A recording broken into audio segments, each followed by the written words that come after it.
Hi, everybody. Welcome back for another dispatch. I am going to be reading from this book again by Charlene Spretnak, The Spiritual Dynamic in Modern Art. Last week, I read about William Blake. She has a lovely section on Van Gogh that I thought I would read. Okay, so jumping right in. It is generally held by many art world professionals that the decades-long obsession with Christianity in the life of Vincent van Gogh, 1853 to 1890, ended when he began his final 15 years, freeing him to become a serious artist. In fact, his spiritual development, far from disappearing, took a decidedly modern trajectory during the last period of his life, which, according to his letters to his brother Theo, delighted him and opened up a deeply spiritual, non-denominational perception of the natural world. To express this new perception, Van Gogh created several formal innovations with which he painted or drew some 2,000 works. Clearly, he was energized and inspired, even though he suffered through episodes of mental illness. Van Gogh recalled his youth as being gloomy and cold and sterile, and spent much of his time taking long, solitary walks in the countryside. He was sent to board at a middle school in Tilburg that offered not only academic courses, but also a rigorous program in drawing directed by the realist artist Constantine Huysmans.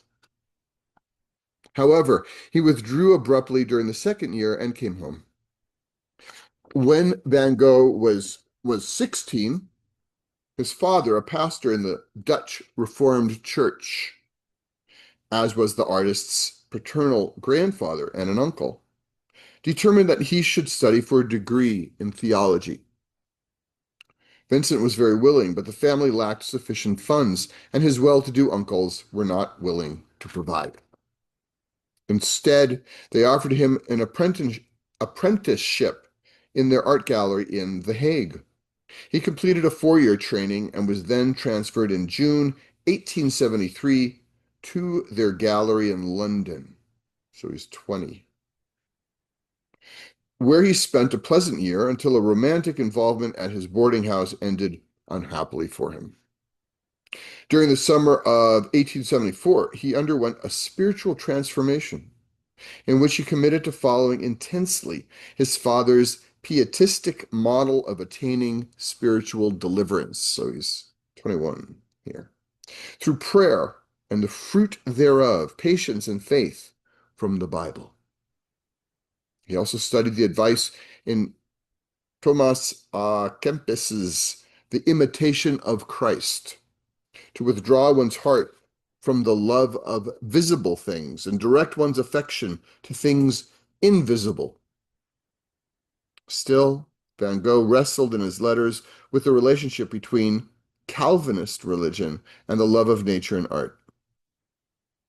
In May 1875, he was transferred to the Uncle's Gallery in Paris. Now, however, he found himself revolted by the commodification of the art, an attitude he did not hide from the customers.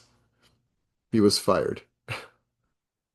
Van Gogh then returned to London, where he worked as an assistant to a Methodist minister, which he enjoyed. His parents called him home, however, and decided that he should go to Amsterdam and prepare for the entry examination for theological studies with financial support from the uncles. There he became aware of the modernist branch of the Dutch Reformed Church, which advocated a natural supernaturalism regarding the presence of God in this world and these times, rather than focusing on biblical times and the historical Jesus. He worked with a tutor, the uncle, who was a pastor, for more than a year, but failed the examination, having spent much of his time viewing art and hiking. He then attended a missionary training school and was appointed as an evangelist in a mining community in the Borinage area of Belgium. He was found to be overzealous and insensitive, though. He was found to be overzealous and insensitive, though. So he was dismissed after 6 months. Van Gogh then spent a year in poverty, hiking around, failing to find employment, and returning repeatedly to the Borinage to draw the peasant families he knew. He referred to this period as his molting time, during which he continued his ruminations about God, art, and nature. He arrived at a position that was the opposite of what he had advocated 7 years earlier, withdrawing one's heart from the love of visible things, and announced to Theo, I think the best way to know God is to love many things. In time, Van Gogh disengaged from the entire authoritarian track and its notion of God, the lawgiver, that God of the clergyman. After repeated urgings from Theo to become an artist, Vincent wrote to him, I said to myself, in spite of everything, I shall rise again. I shall take up my pencil. From that moment, everything has seemed transformed for me. Van Gogh's path was still difficult. He studied art in Brussels and The Hague. Then he wandered in debt and depression over the moors of the Drenthe region during the autumn months of 1883, where he had an unutterable feeling of seeing God. He assured Theo that the best life is one of long years of intercourse with nature in the country, and something on high, inconceivable, awfully unnameable, for it is impossible to find a name for that which is higher than nature. He returned home by Christmas to help care for his injured mother. His father had died in March 1885. During the weeks that followed, Van Gogh made his first major painting, The Potato Eaters. In addition to his great admiration for works by Millet and Puvis de Chavannes, Puvis de Chavannes, he became fascinated later that year by Japanese woodblock prints.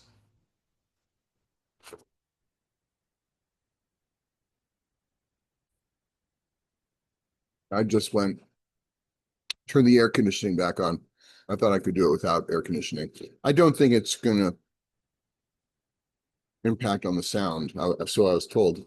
Anyway, I can't do it without air conditioning in here. It's just too hot. Okay. Um, Van Gogh enrolled in the Antwerp Academy of Art in mid-January 1886 and remained for 6 weeks. While in that city, he collected ukiyo-e prints, and added hundreds more to his collection after he moved to Paris in late February. He also spent hours studying the vast collection of historical Japanese prints in the Parisian gallery of the art dealer Siegfried Bing. Van Gogh responded to far more than the arresting formal qualities of the prints. He felt strongly drawn to learn about the culture from which such an art could emanate. For 2 years, Vincent lived in Paris with Theo, who was the manager of their uncle's gallery in Montmartre. He briefly attended studio classes at the Atelier Cormon, but was far more influenced by seeing Impressionist painting, which he found so compelling that he subsequently adopted their short brushstrokes and illuminated colors. He became acquainted with Toulouse-Lautrec, Gauguin, Pissarro, Signac, Bernard, Emile Bernard, and other artists. By February 1888, however, Van Gogh's health had deteriorated from too many late-night discussions combined with too much alcohol, particularly an addiction to absinthe.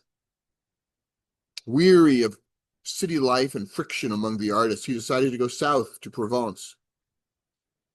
Only 2.5 years of his life remained. In his very first letter to Theo from Arles, Van Gogh expressed delight that the winter scenery was just like that depicted by the Japanese. By June, he knew he would stay in his own Japan and aspire to painting with an eye more Japanese.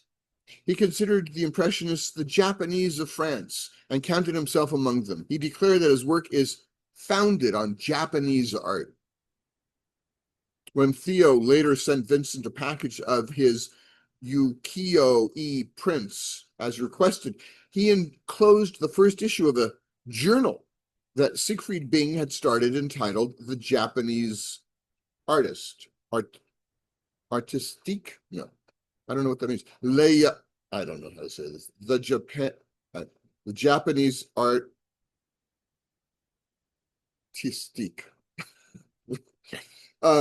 Vincent read and apparently agreed with the introductory essay on the Japanese artist as being attentive to the intricate mysteries and primordial elements of nature. He also read a contemporary French novel about Japan, Madame Chrysanthemum. Van Gogh was attracted to the plain rooms and understated gestures of Japanese decor. But he was especially attracted to the spiritual orientation infusing the Japanese prints.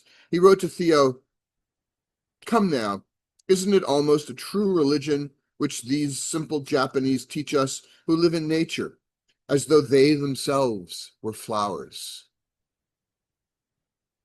In October 1888, he painted a self-portrait as a Buddhist monk, describing the image as the portrait of a bonze, a bonze,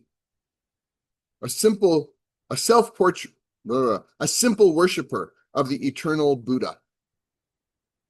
It was this blending of East and West in his spiritual blossoming beyond the Abrahamic God of the clergyman to a more celebratory cosmological communion that makes his spirituality seem as modern as his art.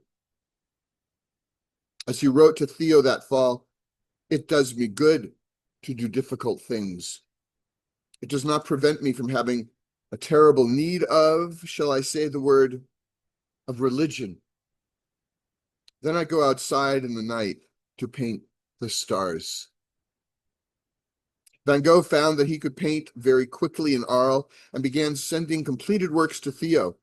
Inspired by the Japanese aesthetic, he used strong outlines, color contrasts, and cropped compositions. He eventually began to incorporate large areas of bright yellow, even though he joked that this ran the risk of his being connected with the Pont-Aven symbolists. Actually, the one positive review Van Gogh received by the Parisian art critic Aurier did praise him as a symbolist. Apart from the disastrous attempt to co-found an artist community in Arles with Gauguin, Van Gogh did not approve of the symbolists because of their esoteric underpinnings and their failure, as he saw it, to be true to nature, opting instead for wild abstractions of form. He told Theo, "Their Christs in the garden, with nothing really observed, have gotten on my nerves." In a similar vein, he warned Émile Bernard, with whom he exchanged many letters, of religious posturing and dreaming before nature, adding that, "If I am at all capable of spiritual ecstasy, I adore truth, the possible, and therefore I bow down before the study." Again, to Bernard, Christ lived serenely as a greater artist than all other artists, despising marble and clay, as well as color, working in living flesh. Van Gogh sought to convey a vibratory field of sacred presence. That That's right on. That's a great sentence. Van Gogh sought to convey a vibratory field of sacred presence. Yeah. I want to paint men and women with that something of the eternal, which the halo used to symbolize, and with which we seek to communicate by the actual radiance and vibration of our coloring. He strove to express hope by some star, the eagerness of a soul by a sunset radiance. A few months before he died, Van Gogh wrote to Theo about his work, noting, "One needs a dose of inspiration, a ray from on high that is not in ourselves, to do beautiful things." All right, onward. Take care, everybody. Stay cool. Keep working, making stuff. Stay sane. Take care. Bye.